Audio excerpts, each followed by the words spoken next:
Deus era ungido, não tinha medo do inimigo, pois era o Pai que lhe dava proteção.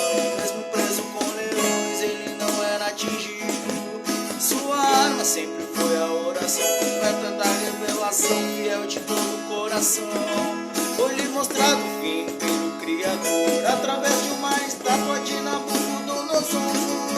É o Daniel que descia tudo orando, confrontava, não orar, ainda seguia orando. É o Daniel, não tinha medo do combate, não deixarei a Deus, mesmo que eles me matem. É o Daniel que descia tudo orando, confrontava, não orar, ainda seguia buscando.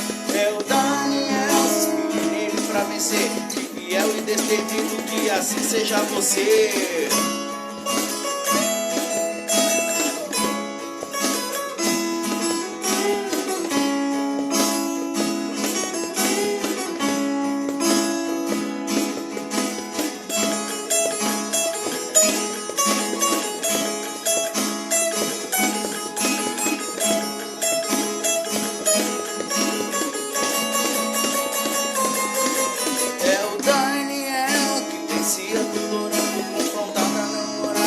Seguia orando. É o Daniel, não tinha medo do combate, não deixarei a Deus, mesmo que eles me matem. É o Daniel que vencia tudo orando, confrontava, não orar, ainda seguia buscando. É o Daniel, se inspire nele pra vencer, que fiel e destemido, que assim seja você.